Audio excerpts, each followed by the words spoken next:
Assalamualaikum warahmatullahi wabarakatuh dan salam sejahtera.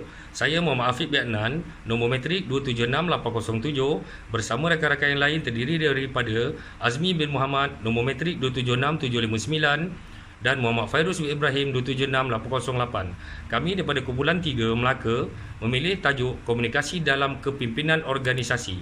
Sebagai pengenalan, komunikasi adalah satu proses pertukaran maklumat, perasaan, idea dan fikiran yang berlaku antara seseorang individu kepada individu yang lain dan kadang-kadang melibatkan kumpulan yang ramai. Komunikasi akan terhasil apabila terdapat subjek-subjek seperti berikut. 1. Pihak yang berkomunikasi. 2. Maklumat yang ingin disampaikan. Dan 3. Alat komunikasi. Seterusnya, komunikasi dalam kepimpinan organisasi. Komunikasi dalam organisasi bertujuan untuk menyampaikan maklumat yang benar dan tepat pada waktu kepada ahli-ahli dan organisasi supaya meningkatkan prestasi organisasi. Komunikasi adalah merupakan aspek dan elemen yang penting dalam kefungsian sebuah organisasi. Komunikasi merupakan satu proses di mana manusia menghantar dan menerima mesej. Ia juga bermakna komunikasi boleh juga didefinisikan sebagai satu proses di mana-mana manusia berkongsi pendapat, informasi dan mahupun perasaan.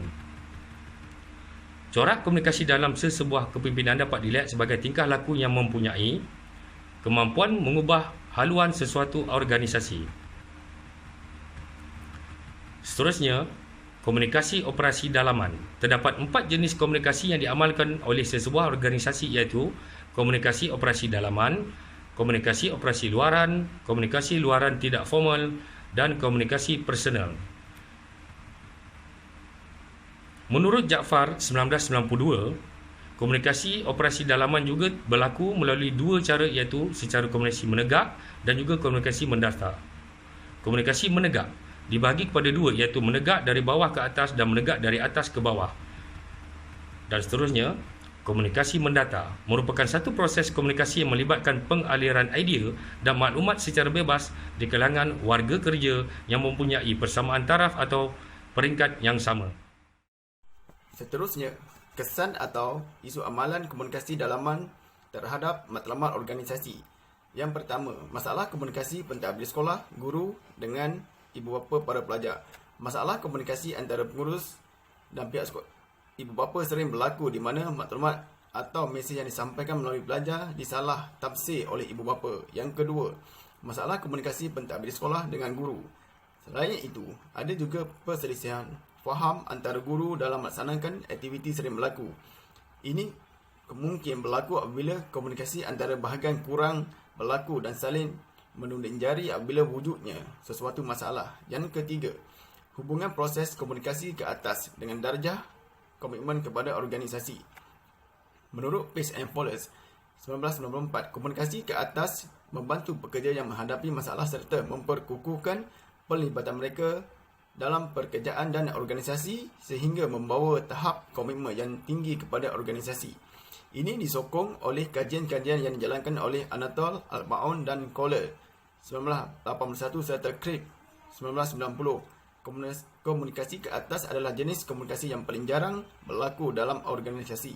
Keputusan kajian yang mendapati tidak terdapat hubungan komunikasi ke atas dengan komitmen organisasi berkemungkinan disebabkan dengan adanya CJ ISO 9001-2000. Pekerja-pekerja di tempat kajian organisasi telah didedahkan kepada nilai dan budaya kerja secara positif. Cara mengatasi masalah dalam organisasi.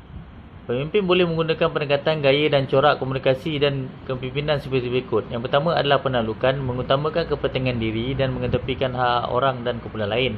Yang kedua adalah bekerjasama, mencapai kepentingan diri dan kepentingan orang lain secara penyelesaian bersama. Yang ketiga adalah penjauhan, mengetepikan konflik. Yang keempat adalah mengalah, mengutamakan kepada orang lain. Yang kelima adalah bertolak ansur, mencapai kepentingan diri dan kepentingan kumpulan secara sederhana. Dan yang terakhir adalah komunikasi adalah satu alat, aktiviti, strategi dan proses dalam pengurusan organisasi pendidikan. Terdapat 6 gaya komunikasi untuk mencapai kecemerlangan. Iaitu pertama, gaya kumpulan komunikasi. Yang kedua, gaya egalitarian komunikasi. Yang ketiga, gaya structuring orientasi komunikasi. Yang keempat, gaya dynamic communicator. Yang kelima, gaya language communicator. Kesimpulannya,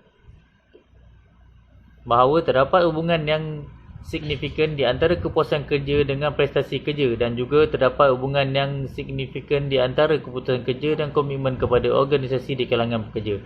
Apabila tahap kepuasan kerja di kalangan pekerja tinggi, secara tidak langsung akan meningkatkan prestasi kerja dan komitmennya kepada organisasi.